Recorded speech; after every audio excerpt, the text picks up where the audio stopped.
The morning sun had barely risen over the glass towers of the city when 7-year-old Lily walked quietly through the marble hallway of the corporate building, clutching a small backpack almost bigger than her.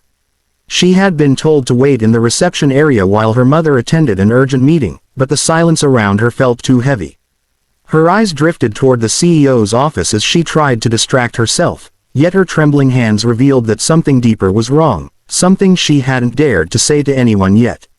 When CEO Jonathan Hale walked out of the elevator, adjusting his tie and preparing for another relentless day of decisions, he didn't expect to see a child sitting alone on the couch. He slowed his pace, observing her small shoulders shaking slightly, and realized she wasn't just waiting, she was scared. Jonathan had built a reputation as a decisive leader, a man who rarely showed emotion. But seeing a little girl fighting tears pulled at something he thought he had buried long ago. Lily lifted her head when she noticed him approaching. "Sir," she whispered, her voice barely audible. Jonathan knelt so their eyes were level, trying to soften his usually stern expression. "Are you waiting for someone?" he asked gently. She nodded but didn't speak further. He noticed how tightly she gripped her backpack, as though it were the only thing keeping her from falling apart. Her silence was a quiet cry for help. He was about to reassure her when Lily suddenly blurted, "Sir, my mommy's crying in the bathroom." Her voice cracked in the middle of the sentence, and she bowed her head as though she had done something wrong by saying it. Jonathan froze for a moment. Her mother, Emma, was one of the most hard-working employees in the company, a woman who never asked for leave, never complained, and always delivered results even under impossible pressure. Jonathan straightened and gently placed a hand on Lily's shoulder. "Show me," he said softly. Lily hesitated, but then she stood and led him through a corridor employees rarely saw him walk, toward the small restroom near the HR wing. With each step, Jonathan felt the weight of responsibility settle deeper in his chest, not just as a CEO, but as a human being who had overlooked the quiet struggles of those who kept his company running. As they approached the door, faint sobs could be heard, muffled but unmistakably heartbreaking. Jonathan signaled Lily to stay back and gently knocked. "Emma, it's Jonathan," he said, trying to sound less like the man who signed paychecks and more like someone who genuinely cared. At first, there was no answer. Then a shaky voice replied, "Please, I'll be out in a minute." Jonathan didn't wait for permission. He pushed the door open slightly and saw Emma sitting on the floor near the sink, her hands covering her face. Papers were scattered beside her, some stained with tears. She looked exhausted, more exhausted than any late-night shift could justify. When she realized who was standing there, she scrambled to her feet, apologizing repeatedly as though her breakdown had inconvenienced him personally. "Stop," Jonathan said firmly, raising a hand. "You don't need to apologize." Emma froze, stunned by the unusual softness in his tone. She tried to explain between shaky breaths that she hadn't slept in days, that bills were piling up, that her landlord was threatening eviction, that she didn't know how to keep going while raising Lily alone after her husband had disappeared months earlier. Jonathan felt an unexpected ache in his chest. He knew the cold edge of life's burdens. He had lost his own wife years ago and had buried himself in work to avoid the emptiness.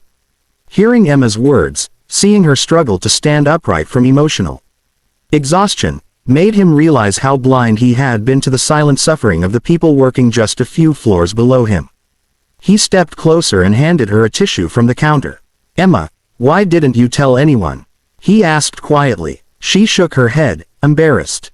"Because I need this job. I thought if I said anything, it might look like I can't handle my responsibilities."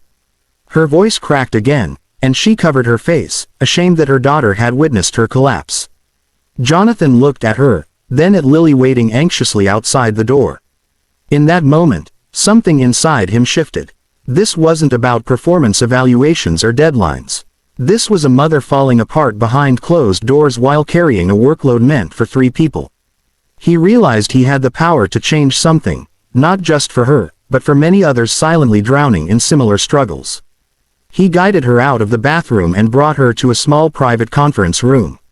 Lily rushed to her mother's side, hugging her waist tightly. Emma knelt, apologizing softly to her daughter, but Lily shook her head and whispered, "It's okay, Mommy.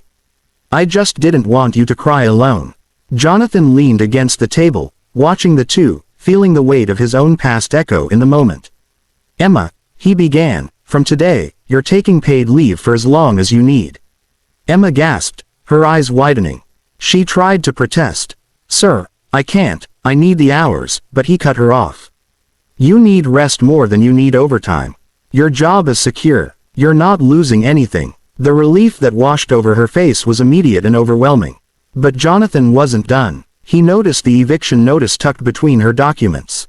"Is this current?" he asked gently. Emma's face lost all color, and she nodded.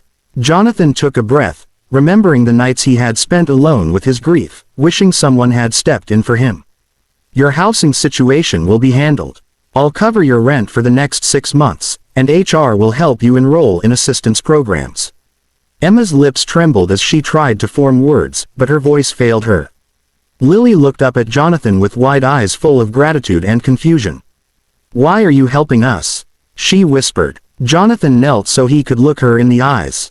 "Because no child should see their parent break alone, and because your mom has given everything to this company. It's time someone gave something back." Emma burst into tears again, but this time they were tears of relief. Jonathan placed a reassuring hand on her shoulder, and she didn't pull away. For a moment, the cold corporate walls around them felt warmer, as though compassion had seeped into a place usually dominated by stress and ambition. Lily hugged her mother again, clinging to her as though she had been afraid she might lose her. Jonathan stood and made a decision he knew would change more than just Emma's life. He called HR and instructed them to create a new program for single parents, paid leave options, emergency support, childcare assistance, and mental health services. "People shouldn't have to break in private just to appear strong in public," he said firmly, his voice echoing with new purpose. After the call, he returned to Emma and offered to drive her and Lily home. She refused at first out of embarrassment, but he insisted. "Let me do this," he said softly. "Not as your CEO, but as someone who understands loss." She finally nodded, wiped her tears, and gathered her things. Lily slipped her hand into Jonathan's without hesitation, trusting him completely. As they walked through the lobby together, employees stared in surprise. It wasn't every day that the CEO left the building with a tearful staff member and her child, but Jonathan didn't care about appearances. He cared about the message he was sending. Compassion was not a weakness. It was leadership. The ride to their apartment was quiet at first, but gradually, Lily began talking about her school, her drawings, her favorite stories. Jonathan listened, smiling softly. He hadn't heard a child speak with such innocence in years. Emma watched them from the passenger seat, still in disbelief that the man she feared disappointing had become the person lifting her out of despair. When they reached the old, run-down building where Emma lived, Jonathan felt a pang of guilt. This was the home of someone who worked tirelessly for his company. Someone who had never missed a deadline. It wasn't right. He walked them to their door, ensuring they were safe before stepping back. Emma placed her hand on the doorframe and turned to him. "I don't know how to thank you," she whispered. Jonathan shook his head. "You don't need to. Just take care of yourself and your daughter. That's enough." Lily ran up to him and gave him a quick hug before disappearing inside. As he walked back to his car, Jonathan felt something he hadn't felt in years, a quiet warmth settling in his chest. He had built a successful empire, but today he had done something that mattered on a human level. And strangely, it felt more fulfilling than any award or profit margin he had ever achieved. Over the next few days, the story quietly spread through the company. Employees who had once feared approaching the CEO now saw him in a new light.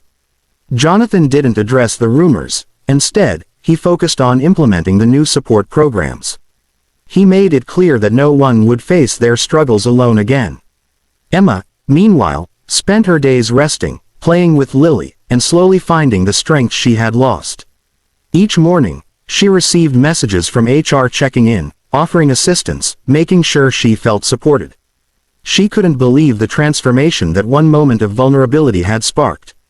One morning, Jonathan received a small envelope left on his desk. Inside was a simple drawing by Lily. It showed 3 figures holding hands: Lily, her mother, and a man with a suit and a kind smile. Beneath it were the words, "Thank you for saving my mommy." Jonathan stared at it for a long time, feeling tears threaten to surface. He placed the drawing inside a frame and set it beside a photo of his late wife. "Helping others is what she always wanted me to do," he murmured. It felt like a promise, one he had finally started keeping. From that day on, he made sure compassion became a company value, not just a personal mission.